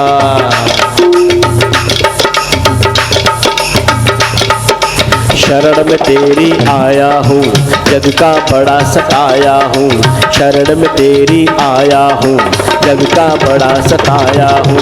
मुश्किल मेरी दूर करो, मैं तो बड़ा घबराया हूँ। मुश्किल मेरी दूर करो, मैं तो बड़ा घबराया हूँ। खाता देख न तू मेरा, भला बुरा जो हूँ तेरा। खाता देख न तू मेरा, भला बुरा जो हूँ तेरा। वरना हो जाए गड़बड़ घोटाला, मेरा शंभू बड़ा भोला भाला। बम भोला बम भोला बम भोला बम भोला बम भोला बम भोला बम भोला बम भोला बम भोला बम भोला बम भोला बम भोला। सारे जग का है वो रखवाला, मेरा शंभू बड़ा भोला भाला। बम भोला बम भोला बम भोला बम भोला बम भोला बम भोला बम भोला बम भोला बम भोला बम भोला बम भोला बम भोला। बोलो शंकर भगवान की, हर हर महादेव। भगवान देवादिदेव महादेव भगवान देव स्वरूप में उस स्थान पर पहुंच रहे हैं जहां पर विवाह मंडप का निर्माण किया गया है। शिव जी उच्च आसन पर विराजमान हुए। सुंदर श्रृंगार किए समस्त सखियां पार्वती जी को लेकर के मंडप में पहुंचती हैं। अब सभी की दृष्टि उस क्षण को देखने के लिए लालायित हैं जब राजा हिमाचल अपनी कन्या का पाणी ग्रहण संस्कार, कन्या दान करेंगे। बृहस्पति जी से सबने कहा कि आप जल्दी जल्दी इस संस्कार को पूर्ण कराइए जी। और देवता तो इतने ही उत्साहित हैं, बृहस्पति जी से कहने लगे, महाराज गुरु जी जरा छोटे छोटे मंत्र पढ़ना जी, जल्दी जल्दी विवाह संस्कार पूर्ण करा देना जी। लगता है शायद अब वो परंपरा इसी भाव में है जी। अभी भी विवाह होते हैं तो पहले ही ब्राह्मण देव को बोल देते जल्दी जल्दी करना है जी। ऐसे ही देवताओं ने कहा, महाराज जरा शीघ्रता से विवाह करेंगे। गणपति जी का पूजन करके के उपरांत विवाह की समस्त वैदिक सनातन क्रियाएं पूर्ण की जा रही हैं जी। भगवान शंकर जी के समक्ष शाखोचार को पढ़ा गया। हमारी इस परंपरा में शाखोचार वो पद्धति है जब शाखा का उच्चारण किया जाता है। वर पक्ष के और कन्या पक्ष के जी। कन्या पक्ष की ओर से जब शाखोचार का बात कहा गया तो राजा हिमाचल ने तो अपनी वंशावली शाखा समस्त बता दी। भगवान शिव की ओर जब शाखा बताने का कहा गया, भगवान शंकर जी का किनका नाम बताना है तो कहा गया कि आप अपने परदादा जी का नाम बताइए। शंकर जी दाएं बाएं देखे, परदादा कौन है? बोले शंकर जी को दिखाई दिए ब्रह्मा जी, सफ़ेद दाढ़ी लंबी दाढ़ी। बोले परदादा तो बूढ़ा ही होते हैं। शंकर जी ने ब्रह्मा जी का नाम बता दिया। बोले ब्रह्मा मेरे परदादा है। फिर ब्राह्मण देव ने कहा कि अब आप अपने दादा जी का नाम बताएं। भगवान ने वहाँ विष्णु जी का नाम कहा। बोले मेरे ये दादा हैं। अब शंकर जी से जब पूछा गया अब आप अपने पिताजी का नाम बताइए, तब शंकर जी कहे मेरे कोई पिता नहीं है, मेरी कोई माता नहीं है, मैं ही अपना पिता हूँ, मैं ही अपना माता हूँ। ना मेरा कोई पिता ना कोई माता, मैं ही समस्त जगत का माता और मैं ही समस्त जगत का पिता हूँ। बोले शंकर भगवान की जय। अब राजा हिमाचल और मैना बड़े ही भाव से अपनी कन्या का हाथ लेते हैं और भगवान शंकर जी के हाथ में उस कन्यादान के लिए देते हैं। ये वो कर्म है, ये वो यज्ञ है जो एक पिता अपने पुत्री के लिए इस कर्म को पूर्ण करते हैं। शास्त्र में कहा गया कि कन्यादान करने से कितने यज्ञों का फल एक साथ ही मिल जाया करता है। इस दान का भाव कन्या के पिता को प्राप्त होता है जी। राजा हिमाचल भी बड़े भाव से पुत्री का कन्यादान करने जा रहे हैं। सारे देवी देवता अब उस क्षण की प्रतीक्षा में हैं जब राजा हिमाचल वैदिक मंत्रों के उच्चारण के पश्चात कन्यादान पूर्ण करेंगे। गोस्वामी जी ने लिखा है जी, भाव से आइए, ये 3 चौपाइयाँ हैं कन्यादान के संदर्भ में, आइए गा लेते हैं। भगवान कहते हैं कन्यादान के लिए इन गाई हुई चौपाइयों का बहुत प्रभाव हमारे जीवन में आता है। हमारी इस पौराणिक परंपरा में 3 प्रकार के मंगल हैं, पार्वती मंगल, रुक्मणी मंगल और जानकी मंगल। राम कथा में 2 मंगल आया करते हैं, जानकी मंगल और पार्वती मंगल। श्रीमद् भागवत में रुक्मणी मंगल के माध्यम से रुक्मणी जी का भगवान कृष्ण के साथ विवाह होता है। पार्वती मंगल में भगवान शिव का माँ पार्वती जी के साथ परिणय उत्सव है और जानकी मंगल में भगवान राम जी का जानकी जी के साथ विवाह है। आइए भाव से इन चौपाइयों का गान करते हैं। बोले शंकर भगवान की जय, बोले अम्बे मैया की जय। राम सिया राम जय जय राम, राम सिया राम जय जय राम।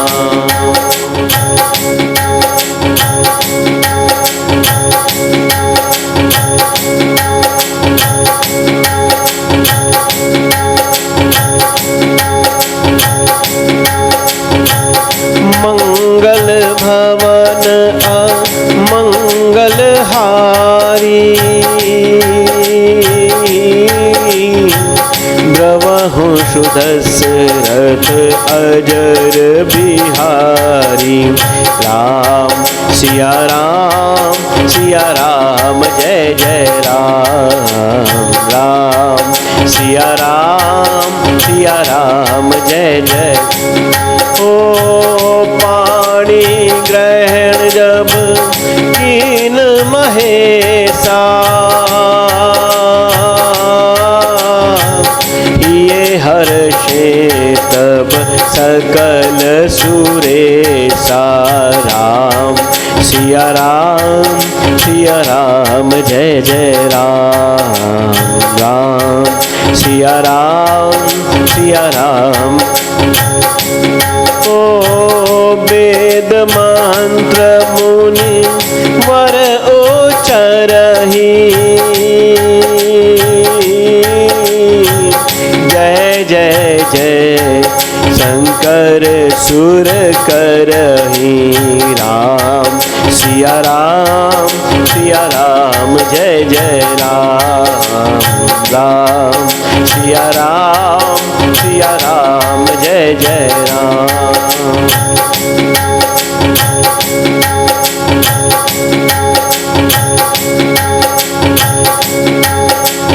ओ बाजहि बाजन विविध विधाना, सुमन भ्रष्टि नभ भई विधि नाना। राम सिया राम जय जय राम, राम सिया राम जय जय राम। पाणी ग्रहण जब कीन महेशा, ये हर्षे तब सकल सुरेशा। राम सिया राम जय जय राम, राम सिया राम जय जय राम, सिया राम जय जय राम, सिया राम जय जय राम। बोलिए शंकर भगवान की जय। पानी ग्रहण जब कीन महेशा, ये हर्षे तब सकल सुरेशा। जिस क्षण की प्रतीक्षा देव लोग कर रहे थे वो क्षण राजा हिमाचल के साथ कन्यादान होने के साथ ही वो क्षण की पूर्ण हो जाता है। सभी देवता जय जयकार करते हैं। बोलो जगदम्बा भवानी की जय, बोलिए शंकर भगवान की। हर हर महादेव। भगवान का मंगल परिणय हमने दर्शन किया है। बड़े तात्विक दृष्टिकोण से गोस्वामी जी ने जगत के कल्याणार्थ इस भाव को गाया है। भगवान का वहाँ विवाह हुआ, भगवान ने पाणी ग्रहण किया और धर्म अर्थ काम और मोक्ष के 4 फेरे लिए गए जी। हमारी वैदिक सनातन परंपरा में वर और वधू के लिए जाने वाले, उनके द्वारा किए जाने वाला ये वो कर्म है जहाँ वो दोनों मिलकर के एक दूसरे को संकल्प में बांधते हैं। हमारे यहाँ सप्तपदी का एक बड़ा सुंदर भाव है। ये वो परंपरा है, अति शुद्ध परंपरा है, और एक दूसरे वर और वधू को जब नए जीवन की ओर जा रहे हैं तो उस जीवन में एक दूसरे के लिए संकल्प है। वर के वधू के लिए संकल्प है, वधू के वर के लिए संकल्प है। ये शर्तें नहीं है जिसको आजकल कह दिया गया जी। ये 7 शर्तें नहीं है, सप्त वचन है, सप्तपदी है। ये 7 पद हैं जब दोनों मिल कर के चलते हैं। दोनों का कमिटमेंट है एक दूसरे के लिए, दोनों के जीवन जीने की शैली है एक दूसरे के लिए, दोनों का संकल्प है, दोनों का त्याग है, दोनों का समर्पण है जी। क्या है बोले, पहला फेरा जब लिया जाता है तो कन्या को आगे रख करके वर को पीछे रखा जाता है।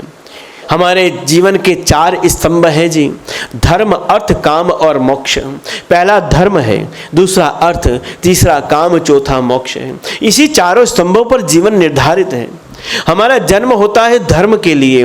कब तक जन्म हुआ, कहाँ तक, बोले मोक्ष पर्यंत जाने की ये मंगल यात्रा है। इसी के बीच में अर्थ भी है, इसी के बीच में काम भी है, लेकिन धर्म की यात्रा मोक्ष पर्यंत अर्थ और काम में बीच फंस करके समाप्त नहीं करनी है। और धर्म की यात्रा मोक्ष पर्यंत जाने की यात्रा है। उसी भाव में कन्या के द्वारा ये पहला पग फेरा लिया गया, जहाँ धर्म है, जहाँ कन्या को आगे रख करके वर को पीछे रखा जाता है। ये भाव है, कन्या को आगे रखा इसलिए क्योंकि सामान्यतः हमारे देखने में आया, शास्त्र भी कहता है, जितना कर्म करने में, धार्मिक अनुष्ठानों में, कथाओं में, सत्संग में, कीर्तन में हमारी माताओं बहनों का भाव रहता है, उतना पुरुषों का नहीं रहता है। हमारी माता बहनों के द्वारा किए गए धर्म से ही हमारा जीवन सुरक्षित रहता है। एक पत्नी ही अपने पति के लिए जब धर्म करती है तो उसकी आयु बढ़ा देती है। एक पत्नी जब अपने पति के लिए शुभ कर्म करती है तो उसको शुभ लाभ प्राप्त करा देती है। इसी भाव में पहला फेरा जो है धर्म का लिया जाता है। पति पीछे है, पत्नी के पीछे धर्म करने के लिए वो उस अग्नि को साक्षी मान करके उसको पूर्ण करते हैं। दूसरा अर्थ के भाव में लिया जाता है। अर्थ का संचय करने में भी स्त्रियों को, माताओं का बहुत बड़ा स्थान रहता है। धन कमाना पुरुष का काम है, धन बचाना स्त्री का काम है। व्यवहारिक दृष्टिकोण से देखें, पुरुष को नहीं पता घर के किस हिस्से में कितना धन पड़ा होगा, रसोई में कौन से डब्बे में कितने पैसे पड़े होते हैं, ये पुरुष को नहीं मालूम है। बड़े से बड़ी कोई आवश्यकता पड़ गई तो उसको भी अपनी पत्नी से, अपनी माता से, अपनी बिटिया से सहयोग लेना ही होता है। स्त्रियों को मालूम है घर का धन कहाँ सुरक्षित रखना चाहिए। कितना धन निकला पिछले 2-3 साल में, देखो जब नोटबंदी हुई तो इतना पुरुषों के पास नहीं निकला जितना माताओं के पास निकला। कारण केवल यही है, धन को संचय करने का जो भाव स्त्रियों को ईश्वर ने दिया है। ये दूसरा पग उसी संदर्भ में है। कन्या अपने पति को कह रही है कि धर्म के साथ साथ अर्थ का संचय भी मैं आपसे पहले किया करूँगी। आप मुझे 100 रुपये दोगे तो मैं उसमें भी बचा करके रखा करूँगी जी। इसको पूरा किया। तीसरा इच्छा पूर्ति का है जी। घर में किसी वस्तु की आवश्यकता है तो उसको कहना, ये धर्म हमारी माताओं का बनता है। वो अपने पति से उस घर की इच्छा को कहेंगी, अपनी इच्छा को कहेंगी। उस इच्छा के कहने का भाव ये स्त्रियों का है, पूरा करने का भाव ये पुरुषों का है जी। इस क्रम में तीसरा पग फेरा लिया गया। चौथे फेरे में क्या हुआ, पुरुष को, वर को आगे करके स्त्री को पीछे रखा गया। शास्त्र कहता है कि धर्म अर्थ काम तो पुरुष को स्त्री के पीछे चल करके प्राप्त हो जाएगा, लेकिन जब मोक्ष की बारी आती है तो पत्नी कहती है मोक्ष तो मुझे अपने पति का अनुसरण करने से ही प्राप्त होगा। पति के चरणों का अनुसरण करूंगी तो मैं मोक्ष को पाने के अधिकारी हो जाऊंगी। इस प्रकार 4 फेरे सप्तपदी के रूप में भगवान कहते हैं। ये 7 वचन हैं, नहीं है शर्तें। छोड़ दीजिए इन कामों को करने का भाव। विवाह में बहुत बार बहुत सारे अपशब्द कह दिए जाते हैं। इन वैदिक सनातन क्रियाओं के संदर्भ में जी मैं इस पीठ के माध्यम से निवेदन और आग्रह करना चाहता हूँ, मत उड़ाइए उपहास अपने ही धर्म का, अपने ही समाज का, अपने ही सामाजिक परंपराओं का, धार्मिक मान्यताओं का। हम अन्य किसी और को फिर दोषी नहीं दे पाएंगे जी। हम स्वयं ही जब ऐसा व्यवहार करेंगे हम किसी और को दोष कैसे दे पाएंगे। ये तो वो परंपराएं हैं जो हमारे वेद के आचार्य ऋषियों की परंपरा है जी। ये सप्तपदी वो पदी है, वो कर्म है जब पति और पत्नी के द्वारा संकल्पित जीवन जीने का भाव है।